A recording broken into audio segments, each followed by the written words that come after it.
우리가 오늘도 이 땅에 많은 교회들이 함께 성도들이 모여서 예배를 드리고 있습니다. 예배는 하나님의 자녀만이 드릴 수 있는 특권이면서 동시에 의무이기도 합니다. 하나님을 안 믿는 불신자들은 예배를 드릴 필요도 없고 예배를 드리지도 않고 예배를 드려도 의미가 없습니다. 오직 구원받은 하나님의 백성들만 예배를 하게 되는데, 그러면 왜 예배를 하는가? 왜 예배를 하는가? 웨스트민스터 신앙 고백서 소요르 문답 1번에 보면 이런 질문이 있습니다. 사람의 제일 되는 목적이 뭔가? 여러분은 사람의 제일 되는 목적이 뭐라고 생각하십니까? 그렇죠. 그 1번에 대한 답이 이렇게 나와 있습니다. 사람의 제일 되는 목적은 하나님을 영화롭게 하는 것과 영원토록 그를 즐거워하는 것이다. 그렇게 말합니다. 이 말을 줄여서 쉽게 말하면 사람의 존재의 목적은 하나님을 예배함에 있다.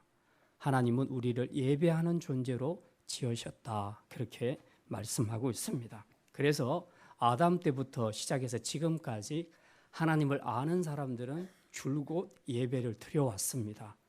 다만 구약시대와 신약시대의 예배의 방식이 좀 달라졌을 뿐입니다.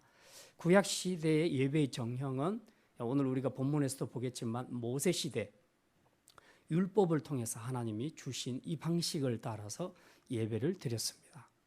그리고 신약시대에 오면 예수님이 십자가의 죽으심으로 예배의 형식이 완전히 바뀌게 됩니다. 요한복음서 보면 수가성 여인을 만나서 말씀하시는 중에 예수님이 하신 말씀이 그겁니다. 이제 신령과 진정으로 예배를 드리는 때가 온다라고 말씀을 합니다. 그러니 신약 시대에 우리가 예배하는 방식은 구약과 다르게 영과 진리로, 성령으로, 진리의 말씀으로 예배를 드린다. 그렇게 말씀하고 있습니다. 그렇지만 구약이나 신약이나 예배의 본질은 예배의 정신과 본질은 동일합니다. 자, 이번 주에 우리가 레위기를 읽게 될 것인데요. 레위기가 뭐냐? 제사장 나라 된 이스라엘 백성들이 하나님을 어떻게 예배할 것인가, 또 제사장 나라 백성으로 어떻게 살 것인가를 지침을 내려주는 소위 교과서입니다. 생활 지침서입니다. 제사장 나라 백성의 생활 지침서 혹은 교과서라고 그렇게 말할 수가 있습니다. 그래서 이스라엘 백성들은 이 레위기를 텍스트로, 교과서로 생각하면서 어떻게 하나님께 예배할까, 어떻게 믿음으로 살까 하는 것을 이제 배워 나갔던 것입니다. 그래서 레위기 주제는 한마디로 거룩이라고 말할 수 있는데, 하나님도 거룩하고 또 당신의 백성들도 거룩해야 한다고 말씀합니다. 그래서 이 거룩이라는 주제를 따라서 예배는 이렇게 드려라, 그리고 너희들이 살 때는 이렇게 살아라. 예를 들어서 음식 하나를 먹어도 거룩한 백성들은 함부로 아무나 먹으면 안 된다. 그래서 반드시 율법이 규정한 정한 음식을 먹어야 한다. 부정한 음식은 절대로 안 된다. 일일이 상세하게 하나님께서 이거 먹지 마, 저거 먹어 하고 이렇게 다 말씀을 해 주셨습니다. 또 어떤 부정한 병, 특히 피부병이나 나병에 걸렸을 때는 어떻게 해야 될 것인지, 그리고 많은 보건법들이 있고 그리고 수많은 절기들이 있는데 이런 것들은 어떻게 지켜야 할지, 그리고 너희 이웃 중에 어렵게 사는 불쌍한 사람들이 있을 때는 너희들이 어떻게 도와야 할지, 이런 것들을 제사장 나라 백성답게 거룩하게 살기 위해서 하나하나 이럴 때는 이렇게 하라, 저럴 때는 저렇게 하라 하고 지침을 내려준 것이 레위기라는 것입니다. 그래서 이 레위기만 잘 이해하면 제사장 나라가 어떤 건지, 제사장 나라 백성의 삶이 어떤 건지 하는 것을 우리가 잘 이해할 수가 있습니다.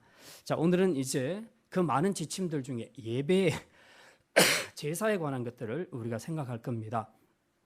이스라엘 백성들이 드렸던 제사는 크게 5가지로 분류를 할 수 있습니다. 여러분이 레위기를 펴시면 1장부터 7장까지 이 앞부분에 뭘 배치했냐면 예배에 관한 것들을 배치하고 있습니다. 제사죠. 구약의 제사가 신약에서는 예배라고 말하는데요. 이 1장부터 7장까지의 보게 되면 5가지 제사가 나옵니다. 첫째는 번제, 그 다음 소제, 화목제, 속죄제, 속건제, 이렇게 5가지 제사가 기록이 되어 있습니다. 사실 우리 신약 시대 백성은 이거 읽으면 별로 우리하고 별로 상관이 없다고 생각해서 그냥 넘어가 버립니다. 그런데 이게 어쨌든 그 나름대로 구약 시대는 굉장히 중요한 의미를 가지고 있고, 이 모든 통합된 개념이 신약의 예배 안에 들어오기 때문에 우리가 이것을 알 필요는 있습니다. 간단히 말씀드리면 번제, 첫 번째 번제는 태울 번자, 그냥 태워서 제사를 드린다 하는 얘기인데, 생명을 주신 하나님께 이제 자기를 온전히 헌신한다는 의미에서 자기가 아닌 양이나 소에게 자기가 안수를 하고, 그리고 이제 그 희생 제물을 태워서 하나님 앞에 드리는 겁니다. 근데 실제로 태움을 받는 것은 짐승이지만 사실 의미적으로는 내가 나를 태워서 드린다 하는 그런 의미가 있습니다. 이게 번제고요. 소제는 이제 이따가 생각할 겁니다. 세 번째 화목제는 하나님과 화목을 위해서, 또 내가 하나님께 감사하거나 서원해야 할 일이 있을 때, 또 자원할 때에 그때 드리는 제사가 바로 화목제입니다. 이 화목제의 특징은 짐승으로 제사를 드리는 건 똑같은데 그 남는 음식들을 나중에 이웃들과 함께 나눈다, 화목하게 나눈다 하는 그런 의미가 있습니다. 네 번째로 속죄제가 있는데요. 제가 이렇게 상세하게 설명드리는 것은 여러분이 내일 읽으시면서 너무 포기하시는 분이 많아요. 그래서 포기하지 마시라고, 간단하게 제가 이 개념만 설명드려도 여러분들이 이런 뜻이구나 하고 알고 읽으면 훨씬 더 읽기가 좋습니다. 자, 네 번째는 속죄제인데요. 말 그대로 죄를 속하는 겁니다. 내가 죄 지었을 때에 이 죄를 깨닫고 용서해 주십시오 하는 의미로 드리는 제사입니다. 그래서 이것도 역시 짐승에게 내가 전가해서 안수해서 내 죄를 다 전가시켜 버립니다. 그리고 그 짐승을 대신해서 죽이는 거죠. 이게 속죄제입니다. 가난한 자들에게는 힘들면 소나 양을 잡기가 힘드니까 비둘기로 대신하여서 제사를 드리도록 했습니다. 마지막 속건제라는 것이 있는데, 부지 중에 하나님의 계명을 어겼거나 또 하나님의 귀한 성물을 건드렸을 때, 혹은 이웃에게 어떤 물질적인 손해를 끼치게 되었을 때에 이제 하나님 앞에 죄를 자복하고 또 실제로 손해배상을 해주는 바로 이것을 속건제라고 얘기합니다. 자, 그런데 이 5가지 제사 중에 이제 오늘은 우리가 소제에 대해서 생각을 하게 될 겁니다. 소제가 뭐냐? 소제는 이 5가지 제사 중에 유일하게 짐승으로 드리는 제사가 아닙니다. 곡식으로 드리는 제사입니다. 소제의 뜻은 예물 혹은 선물이라는 뜻인데요.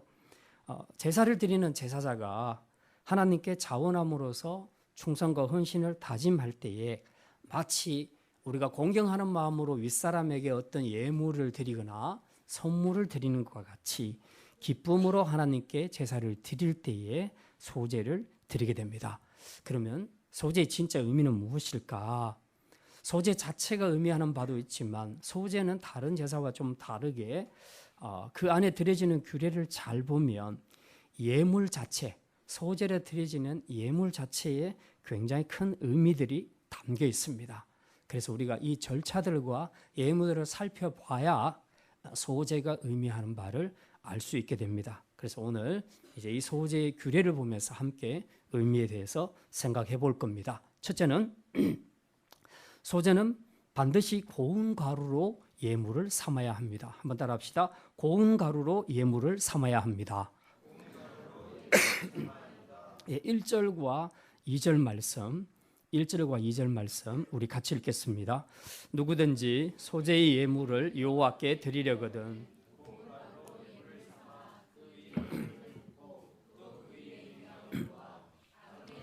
제사장들에게로 가져갈 것이요 제사장은 그 고운 가루 한 움큼과 기름과 그 모든 유향을 가져다가 기념물로 제단 위에서 불사를 지니 이는 화제라 여호와께 향기로운 냄새니라. 1절, 2절이 소제를 압축해서 설명한 내용입니다. 3절부터는 풀어서 설명한 것이고요. 4절부터는 풀어서 설명한 것이고 1, 2절은 압축해서 설명한 겁니다. 쉽게 얘기하면 곡식 가루, 고운 가루 한 웅큼. 한 웅큼은 이렇게 잡으면 안 되고 이렇게 잡아야 됩니다. 어느 쪽이 더 많이 올라오겠습니까? 이렇게 잡으면 더 많이 올라오겠죠. 이 한 웅큼입니다. 전체 곡식을 갈아서 가루가 나온 데서 전체가 아니고 일부 한 웅큼만 드리는 겁니다. 그다음에 거기다가 여기 보니까 기름을 부어라. 이 기름은 올리브 기름을 이야기하는데 이 기름은 풍부함을 상징하고 영적으로는 성령의 역사를 상징합니다. 그래서 이 가루에다가 이제 기름을 올리브 기름을 붓는 겁니다. 그 다음에 그 위에 뭘 얹으라고 합니까? 유향. 유향나무의 열매는 향기가 굉장히 뛰어납니다. 그래서 이걸 태울 때에 그 향이 굉장히 향기롭게 난다는 거죠. 그래서 그 향을 같이 넣습니다. 그렇게 해서 불사른다. 그래서 불살랐다 해서 화제라고 이제 그렇게 말합니다. 그래서 그 향기로운 냄새를 하나님이 받으신다는 거죠.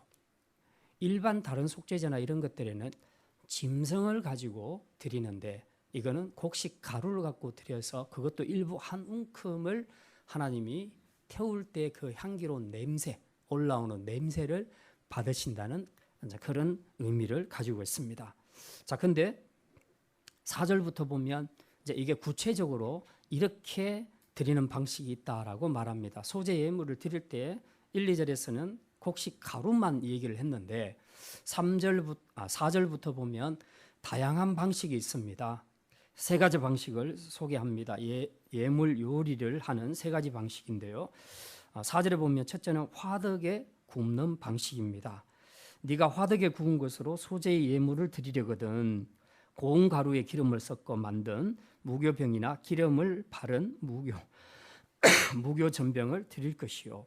화덕이라는 것은 진흙을 빚어서 만든 가마솥을 이야기합니다. 이제 이 가마솥을 뜨겁게 가열을 시켜놓고 이 고운 가루에 기름을 섞어서 이제 일종의 반죽이 되는 거죠.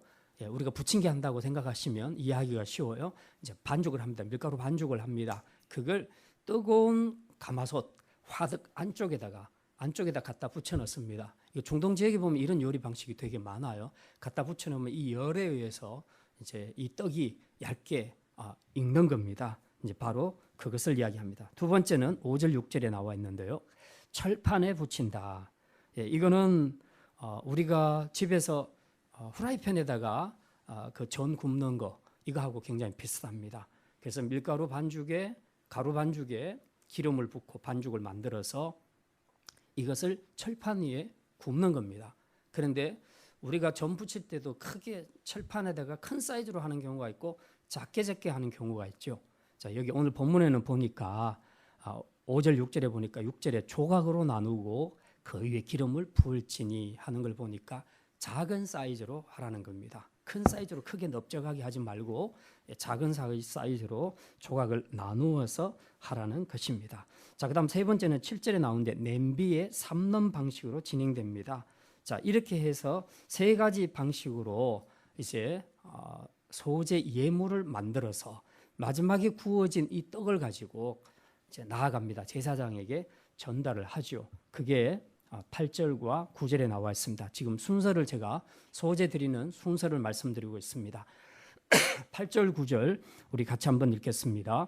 너는 이것들로 만든 소재물을 여호와께로 가져다가 줄 것이요 제사장은 그것을 제단으로 가져가서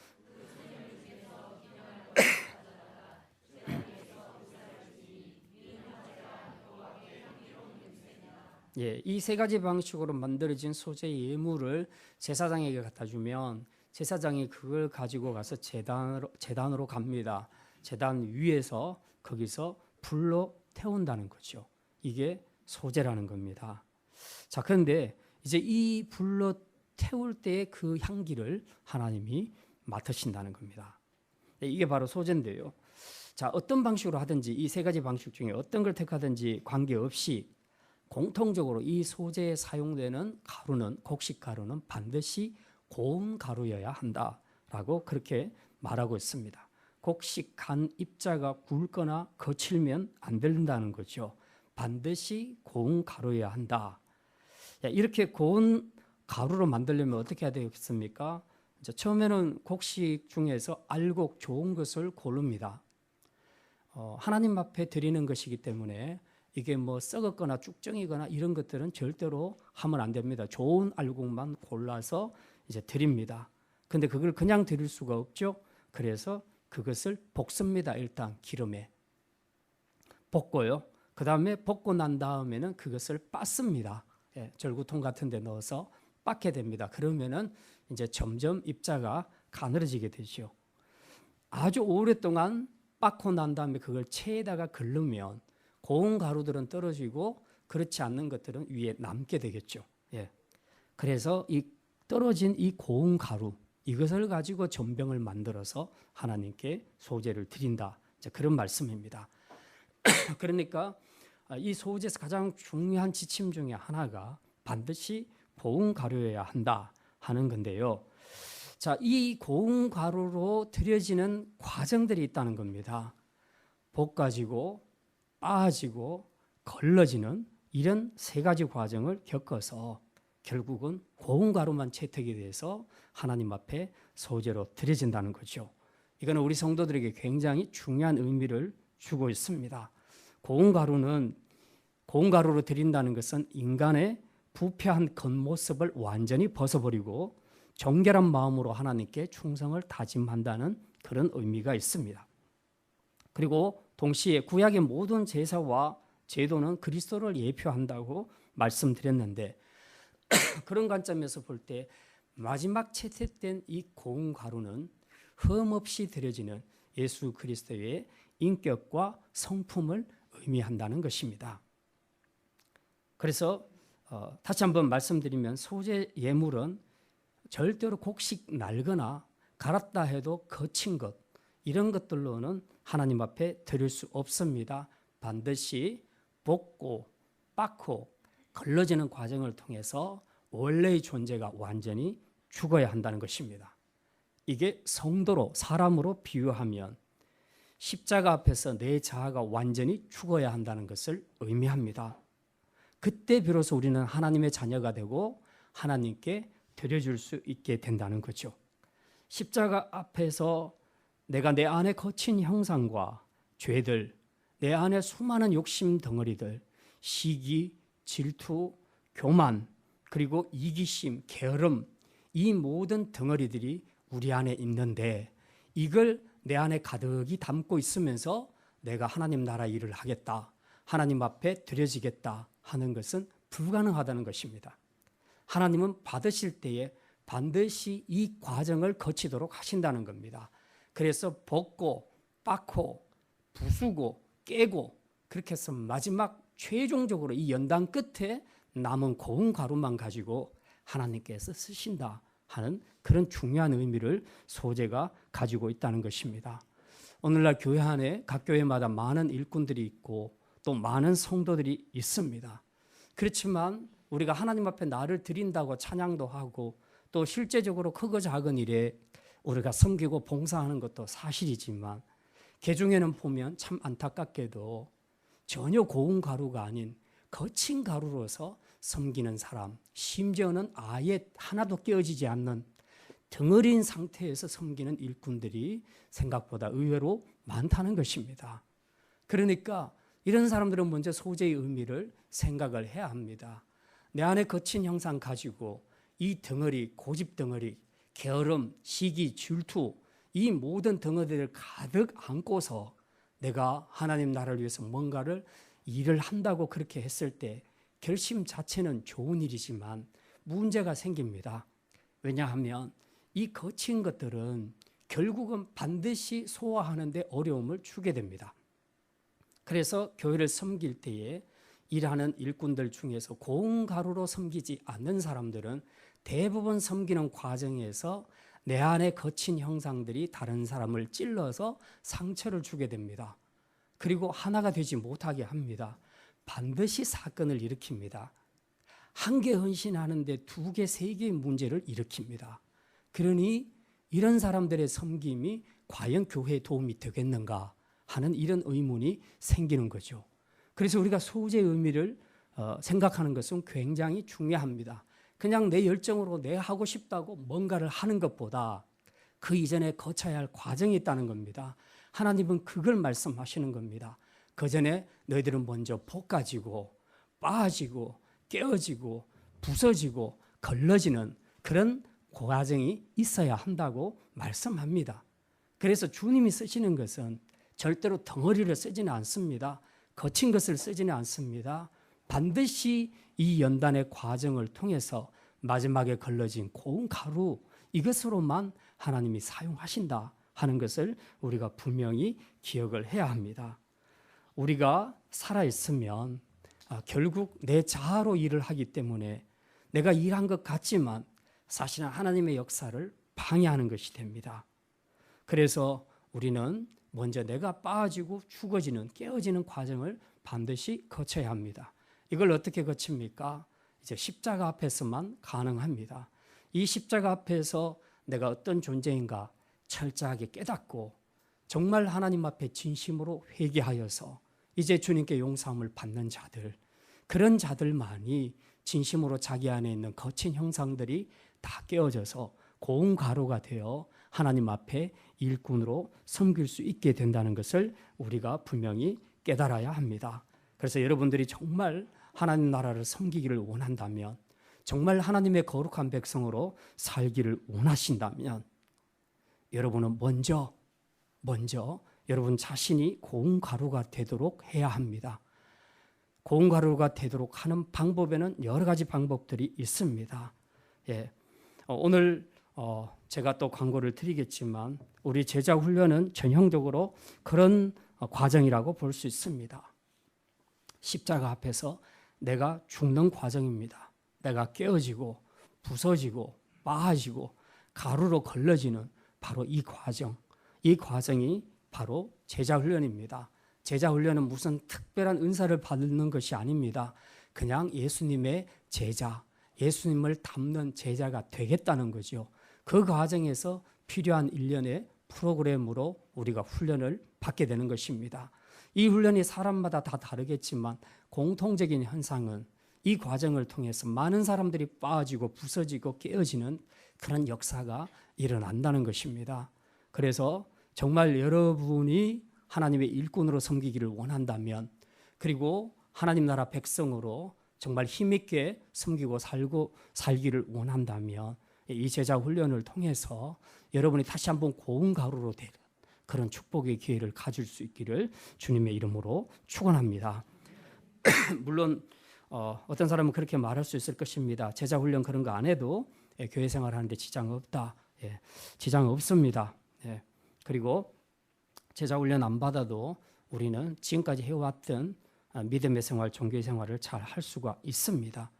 그렇지만 고운 가루가 되는 이 과제는 풀지 않으면 어쨌든 우리가 하나님 나라에 제대로 쓰임받을 수 없다는 겁니다. 우리가 고운 가루가 되지 않으면 첫째는 내 안에서 하나님의 일하심을 경험할 수가 없습니다. 거친 형상으로 항상 내가 일합니다. 내가 내 방식으로. 그렇게 하다 보니까 자꾸 문제가 생기는 거죠. 두 번째로는 다른 사람들과의 관계에서 내 거친 형상들 때문에 갈등과 어려움을 유발시킬 수 있습니다.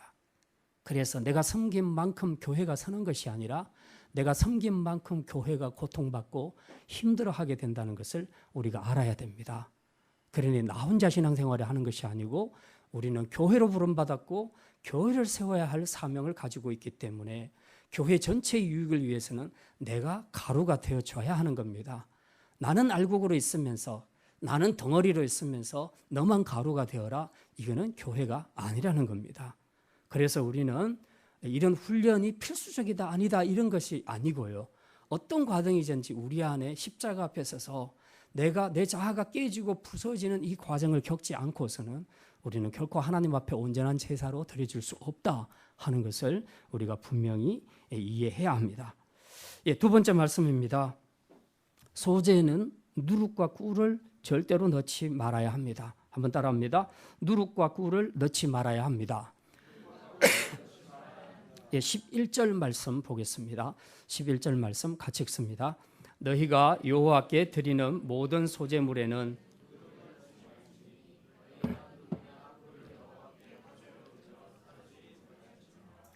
아까 소재물에는 절대로 소재물은 절대로 고운 가루만 넣으라고 했는데 이번에 여기 보니까 모든 소재물에 절대로 넣어서는 안 될 두 가지를 이야기하고 있죠. 뭡니까? 누룩과 꿀, 이 두 가지는 넣지 못하게 했습니다. 누룩은 성경적으로 지금 말씀드립니다. 일반 누룩이 아니고요. 성경에서 누룩이 의미하는 것은 죄악과 부패를 상징합니다. 그리고 꿀은 세상 쾌락과 유혹을 상징합니다. 한마디로 누룩과 꿀은 우리가 신앙생활을 하는 데 있어서 전혀 도움이 안 된다는 겁니다. 거짓 교훈과 악을 상징하기 때문에 거룩하신 하나님 앞에 드리는 소재 예물로는 적합하지 않다는 겁니다. 왜? 하나님은 거룩하시니까. 거룩하신 하나님 앞에 예물을 드리는데 이런 죄와 부패를 상징하는 누룩을 드린다는 것은, 또 세상 쾌락과 유혹을 의미하는 꿀을 섞어서 드린다는 것은 이건 잘못되었다는 것입니다. 근데 사실 누룩 그 자체만을 우리가 보게 되면 일상생활에서 누룩은 굉장히 필요하고 좋은 것입니다. 먹는 빵에 누룩이 들어가 줘야 그것이 부드럽고 또 맛이 있습니다. 그런데 문제는 누룩은 적당한 온도에 이르게 되면 발효가 됩니다. 그래서 원래 가지고 있었던 성격들이 바뀌게 되는 거죠. 변질되는 것입니다. 처음 모습은 사라지고 전혀 다른 모습으로 변질되어가는 바로 이 특징을 영적으로 봤을 때는 변덕이 심하다고 보는 겁니다. 하나님의 영원하시고 변치 않는 성품과는 대조적이라는 것이죠. 당시 이교도들은 제사용 곡식에 누룩을 반드시 섞었습니다. 그래서 정말 말랑말랑하게 부드럽게 식감이 좋게 만들어서 자기의 신들에게 드렸습니다. 그런데 하나님은 절대로 이교들과 같이 하지 말라고 합니다. 너희들은 절대로 누룩을 넣지 말라, 그렇게 말씀합니다. 이게 변치 않는 순결을 상징한다는 의미입니다. 또 빵에 꿀도 넣지 못하게 하셨습니다. 꿀은 탐욕을, 욕망을 상징하기 때문입니다. 일반적으로 꿀은요, 한번 먹으면 계속 먹고 싶은 생각이 듭니다. 얼마 전에 제가 누군가에게 마약 강정을 선물 받았는데, 저 정말 강정 같은 거 그렇게 별로 안 좋아하거든요. 과자 이런 종류를 별로 안 좋아합니다. 1년이 지나도 제가 한 통 먹을까 말까요. 마약 강정이 있는데 제가 봤거든요. 강정이 딱 보는 순간 별로 안 먹고 싶더라고요. 저 뭐 엄청나게 달고 또 뭐 씹어봤자 다 밀가루고 그러겠다 그랬는데, 이렇게 뜯어놓고 요만큼 뜯어먹고 굉장히 큰 게 남아 있더라고요. 그래서 제가 그냥 심심하니까 하나 요만큼, 정말 엄지손가락만큼만 뜯어서 먹었거든요. 딱 먹었는데 입에서 사르르 녹더라고요. 너무 맛있어요. 제가 예상했던 거하고 너무 다른 거예요. 그래서 조금 더, 한 개만 더 먹어야지 하고 그만큼 더 먹었어요. 그러고는 결국 그 한 판을 제가 다 먹어버렸습니다. 먹고 난 다음에 제가 깜짝 놀란 거예요. 내가 왜 이러냐. 이게 내 모습이 아닌데 왜 이럴까. 그래서 제목을 봤더니 마약 강정. 아, 이게 이래서 마약이구나. 꿀은요, 이 달콤한 맛으로 사람들을 흡입시킵니다. 한번 들어오면 헤어나지 못하게 만드는 거죠. 그래서 오늘날 중독은 전부 꿀과 같습니다. 도박 중독이건 아이들 게임 중독이건 성 중독이건 전부 꿀맛이에요. 맛없으면 누가 그거 계속 하겠습니까? 너무 맛있으니까 하잖아요. 우리 청년들, 그죠? 대답을 안 하네. 이 꿀맛 때문에 들어가는 거예요. 한번 빨리면 마약과 같습니다. 그래서 계속해서 하는 거예요. 그걸 밤이 새도록. 근데 부모들은 그런 중독에 빠진 아이들을 보고 우리 아이는 너무 집중력이 있다고 말합니다. 그건 집중력이 아니에요. 중독이에요. 자기 힘으로 못 끊는 중독에 빠진 상태입니다. 우리 중독과 집중력을 잘 구별하셔야 됩니다. 그런데 이 꿀에는 이런 중독성이 있다는 거죠. 말하자면 그래서 하나님께서는 이걸 못 넣게 하셨습니다. 탐욕은요, 우리가 지난주 기브롯 핫다와를 생각을 했지만 이미 준 것에 대한 감사가 없고, 또 식물을 먹으면 고기를 먹고 싶고, 고기를 먹으면 그 외에 다른 특별한 레시피를 먹고 싶고, 항상 이런 욕망이 인간에게 있다는 겁니다. 작은 평소에 살면 조금 더 큰 평소에 가기를 원하고, 그거 넓혀지면 또 더 큰 평수를 원하고, 남자들 차도 마찬가지죠. 정말 저는 티코로 만족하고 살았는데 그 뒤에 카렌스 받으면서 제 욕망이 좀 커졌잖아요. 그래도 아직까지는 그랜저는 생각도 못하고 있는데, 근데 우리 남자들의 욕망이 그래요. 어쨌든 남과 비교하면서 내가 이전보다 좀 더 나은 그런 것들을 누리고 싶어 하는 거죠. 인간의 욕망은 끝이 없습니다. 그래서 인생을 한 50 산 사람 같아요, 우리 정찬이 형제가. 그래서 우리는 이런 욕심에 조심해야 됩니다. 이 꿀맛 때문에 우리는 계속해서 넣어서는 안 되는 것을 계속 넣게 되는 것입니다. 그래서 성경에서도 누룩과 꿀을 삼가하는 말을 신구약에서 아주 그냥 계속 말씀하고 있습니다. 마태복음 16장 6절에 보면 대표적으로 예수님이 제자들에게 말합니다. 삼가 사두개인과 바리새인의 누룩을 조심하라, 그렇게 말씀합니다. 또 잠언서 5장 3절에 보면 꿀에 대해서 말합니다. 음녀의 입술은 꿀을 떨어뜨리며 그 입은 기름보다 미끄러우나 나중은 쑥같이 쓰니라. 그러니까 이 음녀는 항상 꿀 발린 것으로 유혹을 하는데 그 꿀 좋다고 남자들이 먹기를 시작하면 나중에는 쑥과 같이 쓰게 된다. 엄청난 대가지불을 하게 된다. 지금 그 이야기를 하고 있습니다. 그래서 잠언 25장 27절에 꿀을 많이 먹는 것이 좋지 못하고 자기 영예를 구하는 것이 헛되다라고 말합니다. 그러니까 적절하게 너무 욕심 부리지 말라고 말씀하고 있습니다. 영적으로 이렇게 누룩과 꿀이 별로 좋은 의미를 가지고 있지 않기 때문에 거룩하신 하나님 앞에 제사를 드릴 때는 누룩과 꿀은 빼라고, 절대로 넣지 말라고 말합니다. 그러면 우리는 뭘 해야 됩니까? 결론은 분명합니다. 하나님을 향한 우리의 봉사는 순전하고 변함이 없어야 한다는 것입니다. 우리가 봉사를 하면서 자신의 이름을 높이고자 그렇게 하는 것은 누룩이 들어간 봉사입니다. 종교적인 명예를 추구하기 위해서 하는 것, 꿀이 들어간 봉사입니다. 올 한 해 우리 성도들이 특별히 하나님 앞에서 교회를 섬길 때에 내가 나를 드러내고자 하는 죄와 욕망이 들어간 이 불순한 꿀들을 제거하고 상황에 따라 이렇게 바뀌고 저렇게 바뀌는 그런 누룩과 같은 우리의 마음도 제거해야 합니다. 하나님 앞에 봉사할 때는 다른 거 없이 오직 순전하고 변함없는 마음으로 잘 봉사해야 합니다.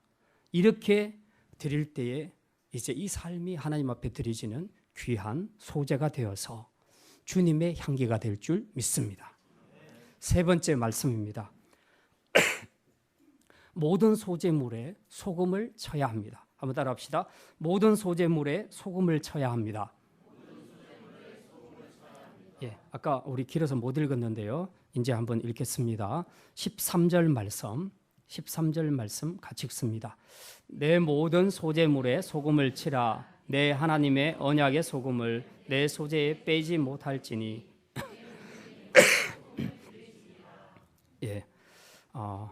누룩과 꿀은 넣지 말라고 하시면서 소금은 또 반드시 치라고 말씀합니다. 그러면 여기도 소금이 의미하는 무슨 영적인 의미가 있겠죠.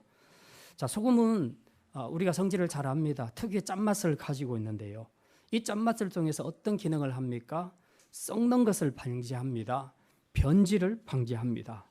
그래서 음식의 고유한 맛을 가능하면 오래 지속시키는 이제 그런 특성을 가지고 있습니다. 그래서 소금은 불변과 영원을 상징합니다.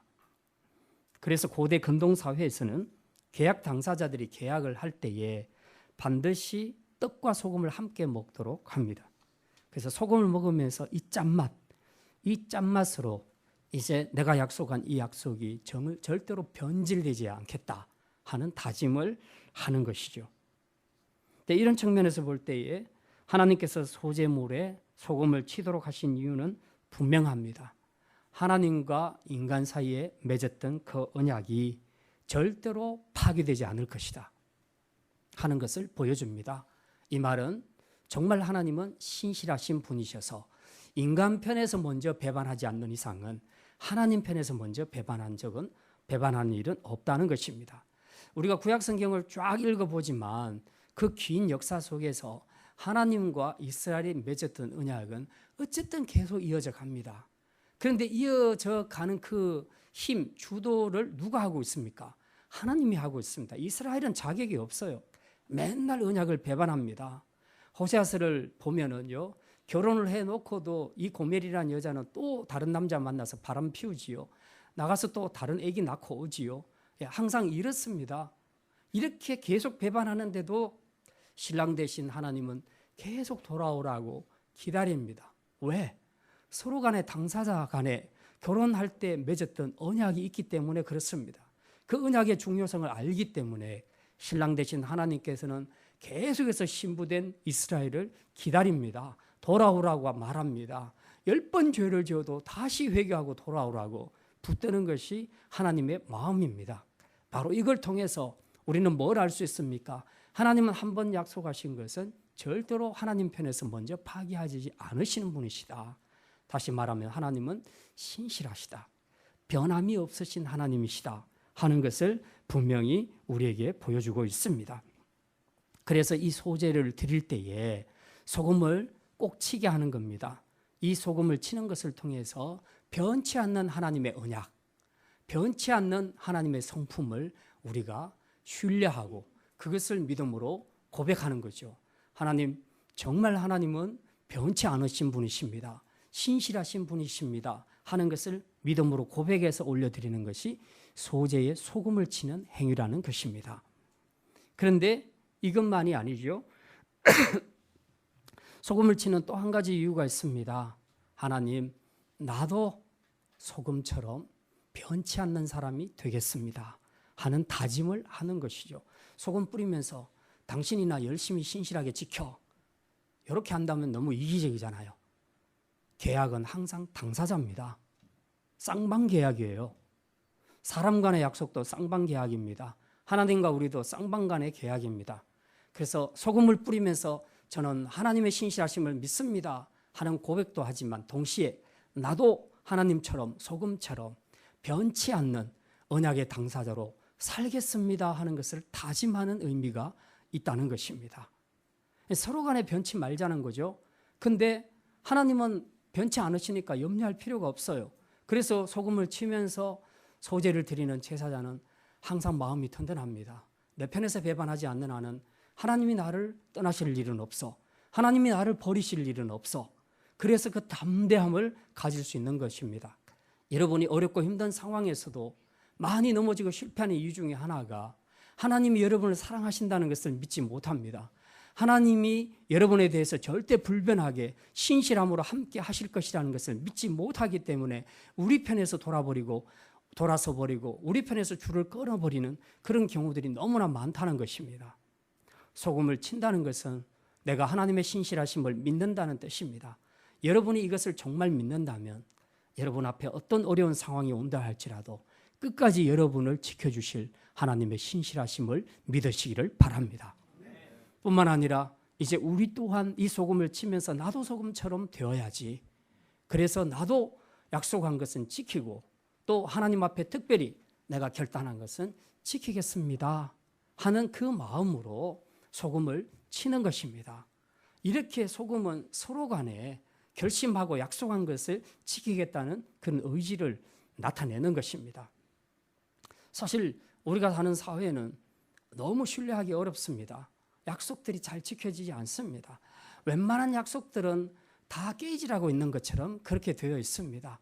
그냥 쉽게 약속해놓고 그냥 안 지켜도 안 지키는 사람이나 상대나 다 그러려니 하고 살아가는 이런 시대가 되어버렸다는 겁니다. 너무나 우리는 약속을 못 지킵니다. 심지어 결혼식장에서 정말 많은 하객들이 증인들이 보는 앞에서 약속한 그 약속도 다 깨버리는 경우들이 얼마나 많습니까? 일상생활에서 우리는 허다하게 약속 깨는 사람들을 많이 봅니다. 그리고 우리 자신들이 그 중에 하나예요. 여러분이 지금까지 살아오면서 누군가에게 한 약속들을 100% 다 지켰습니까? 다 못 지켰잖아요. 그러니까 우리 안에서 벌써 이런 신실함이 없는 겁니다. 특별히 이런 것들이 제일 강력하게 눈에 도드라지게 나타나는 것이 정치인들입니다. 이 나라를 다스리는 위정자들을 보게 되면 너무 거짓말을 잘하는 거예요. 공약한 약속을 안 지키는 거예요. 그야말로 빈 공약으로 끝나는 경우들이 너무나 많습니다. 정말 소금을 쳐서 백성들 앞에서 신뢰받을 수 있는 그런 사람들이 됐으면 좋겠습니다.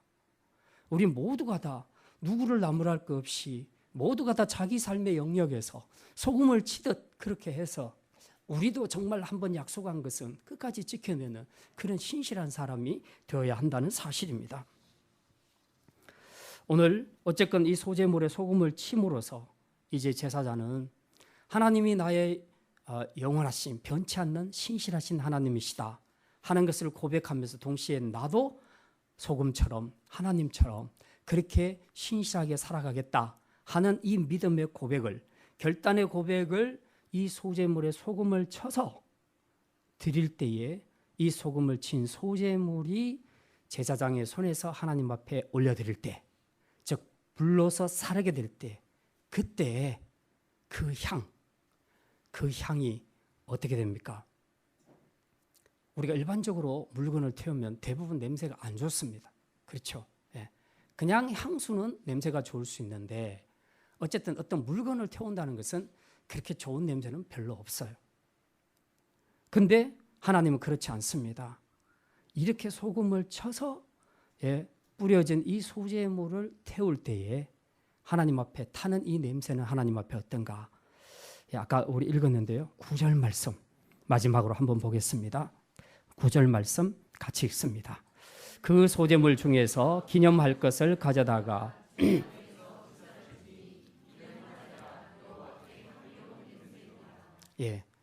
소금을 쳐서 이런 과정을 거쳐서 하나님 앞에 내 믿음의 고백과 결단을 올려드렸더니 그걸 태워서 하나님 앞에 드릴 때에 이 타는 냄새가 하나님 앞에 향기로운 냄새로 드려졌다라고 그렇게 기록하고 있습니다.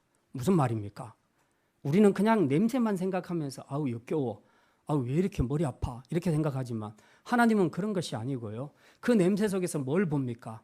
우리 믿음의 고백을 보고 우리 믿음의 결단을 보신 것입니다.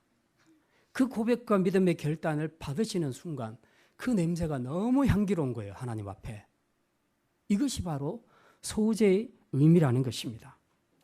앞으로 우리가 드리는 예배와 또 일상의 우리의 예배적인 모든 삶에서 언제나 주의 영원하심과 신실하심과 불변하심이 고백되어질 뿐 아니라 나 또한 소금으로 신실하게 살겠다는 이 다짐으로 하나님께 헌신과 충성의 소재를 드리게 되면 이제 이 고백이 하나님께 향기로운 냄새가 되어 하나님이 기쁘게 흠양하시고 우리에게 합당한 복을 주실 줄 믿습니다.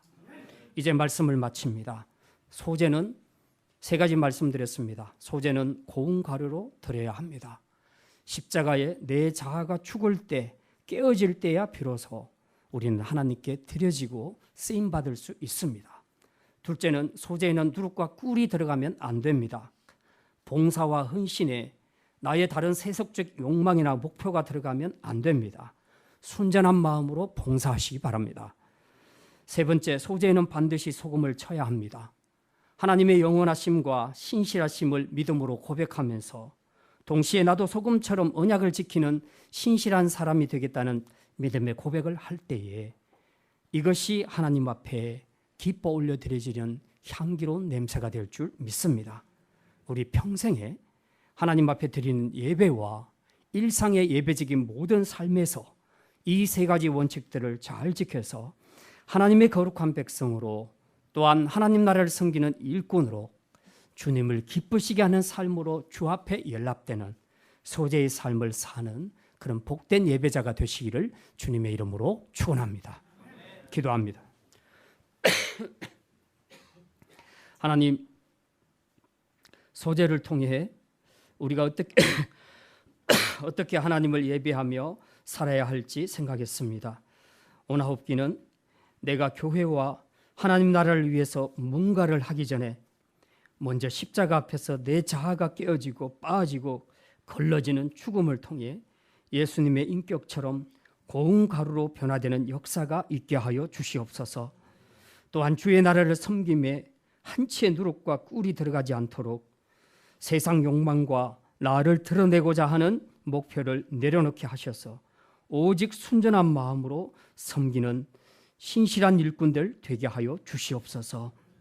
또한 소재물에 항상 소금을 쳤던 것처럼 나를 향한 하나님의 영원하시고 불변하신 사랑을 신뢰하게 하시며 동시에 나 또한 하나님처럼 소금처럼 언약을 지키는 신실한 사람으로 서겠다고 다짐하는 믿음의 결단을 올려드릴 때에 이 믿음의 고백과 결단이 하나님께 향기로운 냄새가 되어 날마다 주님을 기쁘시게 하며 살아가는 예배자의 삶을 살게 하여 주시옵소서. 감사드리며 이 모든 말씀 우리 주 예수 그리스도의 이름으로 기도드립니다. 아멘. 찬송가 300